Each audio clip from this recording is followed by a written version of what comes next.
Welcome to Enterprise Design's Industry Insights, where we identify key topics in the commercial real estate industry. I'm Ann Weston, Director of Design Services. And I'm Jessica Green, Director of Client Services. For this series, we're discussing market trends with Dallas-based commercial real estate professionals. Today we are interviewing landlord representation in Dallas, Texas. Thank you, JJ and Marissa, for joining us today. Thank you for having us. Yeah. Glad to be here. Our pleasure. So our first question today is kind of for both of you, and it's more of a personal question, if that's okay. Can you tell us a little bit about your role at Stream, how long you've been in the industry, and how you came to your current role? Ladies first, all right? So my career path into commercial real estate is a little atypical, I will say. I actually spent 4 years out of college doing something completely different. I was in wholesale sales and account management in the fashion world and wanted to transition, always kind of had an interest in real estate, but didn't know where to begin. So what first caught my attention to the industry was kind of twofold, one being the people in the industry. I am not from Dallas, and I was looking for a sense of community in Dallas and a place, if you will. And within meeting all the amazing people within the industry in Dallas, I just felt very connected and everyone was willing to help. So that kind of drew me into wanting to be part of that. And then also wanting to be part of something where I felt like I was impacting the neighborhood I was living in and working towards growth of the community that I was living in. So that's what caught my attention initially. I was lucky enough that Crescent Real Estate, I was with prior, really took a risk on me. I came in with no experience within real estate and sold my sales experience and relationship side of what I enjoy, and so worked with them on the ownership side in their Uptown portfolio and did that. And then about a year and a half ago, I was lucky enough for an opportunity with JJ's team and with Stream. So came over to Stream and moved from the ownership side to the third party side, always on the landlord leasing. So now I've been with Stream for about a year and a half and been rolling and going with the team, and it's been really very exciting. And what keeps me in this industry is, all the things I mentioned before, but also just I love the hunger of the day to day, and every day you walk in the door, it's something different. You have no idea what's coming into your day, so it's not structured routine, which is how I'm naturally wired. So for me to go out of my element and to have structured chaos, I guess you could say, it's fun to not know what your day is going to be and have it be very rewarding for the work you put in. Great. Yeah. We pride ourselves on trying to be as proactively reactive as possible. Right. So, as much as you can be in this industry, I guess. It is a thing. It is a thing, always. Yeah, so my background, I also didn't start in commercial real estate. I started, obviously spent my first 5 years out of college in the Marine Corps, and then had a little stint in telecom before the dot-com bust. And just from how I got to Stream, so I've had the pleasure of working with like a small startup in Capstar when I started there in late 2001. Had experience in property management for the first 2 years of my career, which enabled me to really to I think gain a better understanding holistically of the real estate. So that was an invaluable experience. And then been doing 100% leasing since that. I love it for all the reasons Marissa mentioned, just the people, the community, the fact that your day is not a routine, I think is good for me. It keeps me on my toes and always learning. And we just said, we said it earlier. It's a big city, but it's a small community and world in there, and so you're constantly running across people who become your friends and whatnot. So had the opportunity to work both at a boutique and then at CBRE, and so and Cushman & Wakefield after that. And so I've kind of seen both the small startup as well as the big three, and I think Stream is a great combination of the best of both of those worlds, without a lot of the I would say some of the challenges of some of those worlds, right? We're a private company. We're growing nationally, so we have a platform. Since we're not public, we're not beholden to Wall Street and analysts and all those things. So, where some companies were laying off during the pandemic, we were hiring. And we pride ourselves in that. We didn't lay one person off. And so, Mike McVean and Lee Bellin started Stream, and then their biggest goal was to preserve the culture. And I think you can't put a price tag on the culture of the company. And as you grow, I think that's the hardest thing to preserve. And so I think they've done a phenomenal job of preserving that culture as we've grown into 15 markets. And so my role is just lead the office team. That's what I was hired to come in and do. And so I work with a couple of other senior leaders on the team and, really helping to grow the team and expand the business, and became a partner 3 years ago or so. And I absolutely love the company. So, I hope it's my goal is for it to be my forever home until I retire. And, but yeah, I look forward to the coming years and continued growth of the company and our team in Dallas.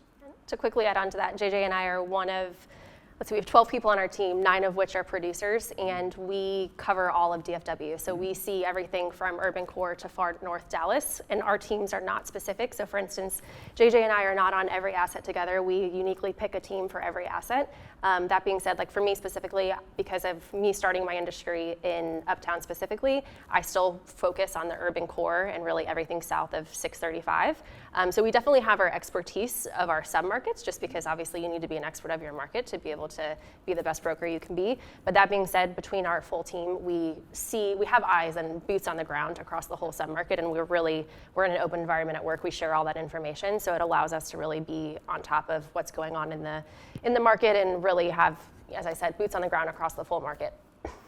Great. Awesome. We love that. I mean, you both are very passionate about it, and so that's wonderful, and it is an amazing industry to be in. And we were going to tag on to that about, you kind of both mentioned it, but like what keeps you in this industry, and I know you kind of mentioned culture and things like that. So if there was any other things you wanted to add on to it? Yeah, just the people I work with. Great group of people. Great group of people I work with, and then the friends that I've made over the years. Great clients. I mean, honestly, Yeah. all full picture. We're Yeah. really, really lucky to work with amazing clients on all end of the spectrum, from institutional owners to not, and everything in between. Every project's different. It's fun. And to your point, it's easy to be passionate about, which is funny because when I was transitioning into the industry, I'm like, how do you get passionate about, no offense, but office buildings? I'm like, I don't get it. And then now that I'm in the industry, I'm like, oh my gosh, especially a project that you've been a part of from either a ground up development or repositioning of an asset. Not that we're not passionate about all of them, but those especially when you're involved and have your hands, we work so closely with people like y'all to work on all of those projects, and it's so rewarding for us, and it's easy to be passionate about it, and your projects become your babies, and it's you protect them, and it's really fun. It's a fun environment. Well, I love that you guys have, a passion for this industry. I similar passion where, what we do as far as, architecture and interiors, having that effect on what people go to every day, the office space that people go to every day, where they basically live every single day, is always been one of my passions. And that really does tie into corporate real estate and trying to get people, especially now, like back to the office, what's going to be that draw and everything. So I love that you guys have that passion too. It's more important than ever. Yes. It's part of the recruiting tool. Right. Perfect. So then, JJ, what are your thoughts on the trend for buildings transitioning from a hybrid model of office and multifamily tenants? That's interesting, kind of two parts. So the hybrid model, I think for some industries, they were hybrid before the pandemic, right? And so for other industries, they started to realize, okay, we can give, once everybody worked from home, and then companies were able to kind of figure out like, okay, what's working about this, what's not working about this. And I think for the majority of the jobs out there, I think culture is important, right? Mm-hmm. Retention is important. It's hard to retain without that fabric of the culture and the community and those friendships if you're just working at home. It's hard to keep your employees loyal, right? Yeah. Because they could easily just sit in the same desk at their house, have a different business card, and make a little bit more money, and why wouldn't they? And so I think companies looked at that and they said, it's important not only for collaboration, culture, just the productivity from our people standpoint, mentorship of the younger generation coming up within the workforce. All those things are super important. And of course, I can stand on a soapbox and talk about why we were back in the office in May of 2020. Yeah. I mean, so when people were like, May of 21 you went back? I'm like, no, we were back May of 2020 because and we did kind of a and B for a little while and social distance and all those things you had to do. But to answer your question, I think hybrid is great, and I I don't think it's going to affect the amount of space that tenants need who decide to go that route, because unless they get, real committed to a hoteling type model, we have seen probably the average company maybe have a 10% to 20% max reduction in the size of their space, and they have embraced for some of the functions of their people to have kind of a hoteling model where they could just come in and hot desk and whatnot. And so you mentioned, and so I think that will be here to stay, whether it's 4 days a week, 3 days a week, with flexibility on 1 or 2 days. I think that's here to stay, but I think the office is definitely here to stay. Right. The trend has definitely been, a flight to quality. We've said that so much we're probably tired of saying it, but they're just really, it was a trend before the pandemic, and it's been a trend now, and it's all about recruiting and retaining employees.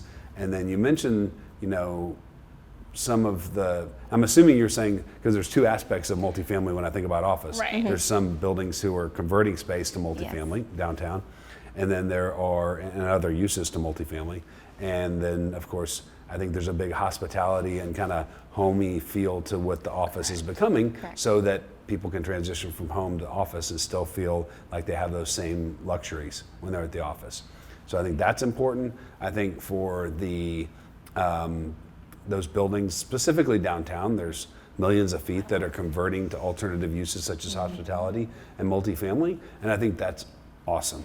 Dallas so much of downtown was built in the 80s, and we had a lot of excess space, and we just haven't, with the evolution of the Arts District and Uptown, I think just the amount of demand in downtown to fill those big blocks, we're not going to see that, right? So to the extent it's been proven, especially in the core, that some of those old buildings that were vacant, built maybe in the 50s and 60s, beautiful buildings in the exterior, but just no longer, viable office building options. Those converted to multifamily a while back, and you've seen the population growth, and you've seen with that comes the retail, with that comes the hospitality, with that comes those other amenities that create that vibrancy in the urban core. So I'm all for it. I think the more people we have living downtown, the better it will be for the office market, and the better it will be obviously for those buildings to have some of that space taken off the market. And everything really is about convenience too. Having all of those things very central and all in the same spot, will really give people that ability, to have everything at their fingertips, which is what people are looking for now. If I have this convenience at home, what's going to bring me back to the office if I have to go, 15 minutes just to get lunch? Right. And just you look at the, there's a bunch of different examples, obviously, but the National has been, Great project. Yeah, they get the gold star for just how they've taken that old project, and it took a lot of money and a lot of input, involvement from the city and additional funds toward it, but very worth it. It's so good to see the finished product and it be successful. So it doesn't have office space, but yet it's with mixed use within an old tower. And I think to Judy's point, we need more of it, because the one building standing alone in the middle of the core of CBD isn't going to change the environment drastically downtown.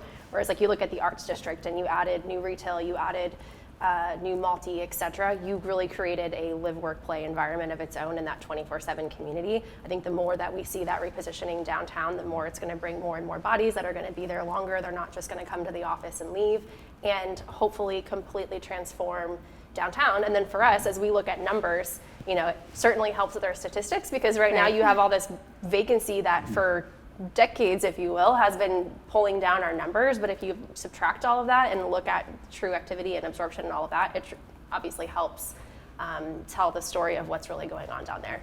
Absolutely. So we're excited for it. Love it. I think it's a great transition, absolutely, and keeping up with the social norms and currently what's going on in our society as well. So that's great.